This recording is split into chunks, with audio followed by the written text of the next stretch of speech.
வணக்கம் நேயர்களே, நான் உங்க சாண்டல் லோகேஷ். இன்னைக்கு நாம செம்மரம், தேக்கு, ரோஸ்வுட், பிளாக்வுட் மற்றும் சில்வர் ஓக்வுட் மரங்களை வீழ்த்துறதுக்கு முன்னாடி வனத்துறைக்கு தகவல் சொல்றப்ப வனத்துறை அலுவலர்கள் என்னென்ன செயல்முறையை பின்பற்றுவாங்க அப்படிங்கறத பார்க்க போறோம். இந்த தகவல் அக்டோபர் 2017 ரிலீஸ் செய்யப்பட்ட இந்த மரங்கள் சம்பந்தப்பட்ட கவர்மெண்ட் கெசட் நோட்டிபிகேஷன்ல அனெக்சர் 3 குறிப்பிடப்பட்டிருக்குது.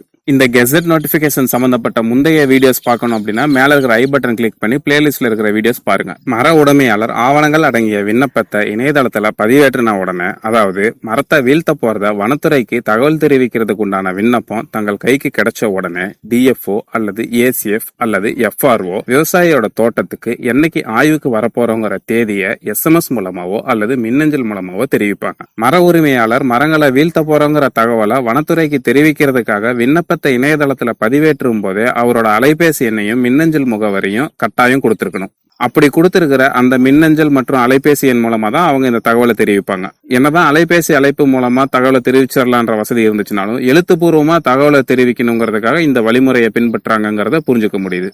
மேலும் மர உரிமையாளர் இணையதளத்துல விண்ணப்பிக்கும் போது என்னென்ன ஆவணங்களை பதிவேற்றணுங்கிற செக்லிஸ்ட் கீழே கொடுத்திருக்கிறாங்க.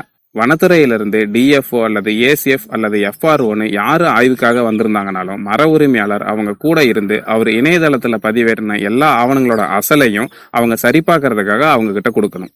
ஆய்வப்ப மர உரிமையாளர் வீழ்த்துறதுக்காக முன்மொழிஞ்சிருந்த மரங்கள் எது எது அப்படிங்கறத மர உரிமையாளர் இவங்க கூடவே இருந்து அடையாளம் காட்டணும். நம்ம மரங்கள் அவங்க குறிப்பிட்டிருக்கிற அளவுகோலை எட்டிருச்சு அப்படின்னா அந்த மரங்களை வீழ்த்துறதுக்கு உண்டான அனுமதியை, அதாவது என்ஓசியை நம்ம விண்ணப்பிச்ச 18 நாட்களுக்குள்ள டிஎஃப்ஓ இணையதளத்துல பதிவேற்றணும். மறுபடியும் பழையபடி இந்த இடத்துல பர்மிஷன்ங்கிற வார்த்தையை சொன்னதே தப்பு. அக்னாலேஜ்மெண்ட் ஃபார் ப்ரியர் இன்ஃபர்மேஷன் அப்படிங்கிற வரிதான் இருந்திருக்கணும். ஏன்னா பர்மிஷன் அப்படிங்கிற இந்த வார்த்தை இந்த செம்மரம், தேக்கு, பிளாக்வுட், ரோஸ்வுட், சில்வர் ஓக்வுட் மரங்கள் எல்லாம் வளர்த்திருக்கக்கூடிய இந்த விவசாயிகளுக்கு அதை இவங்க வெட்டுறதுக்கு உரிமை இல்லை, அவர்கள் அனுமதி கொடுத்தால்தான் வெட்ட முடியும் அப்படிங்கிற மாதிரி ஒரு பிம்பத்தை உருவாக்கிறது.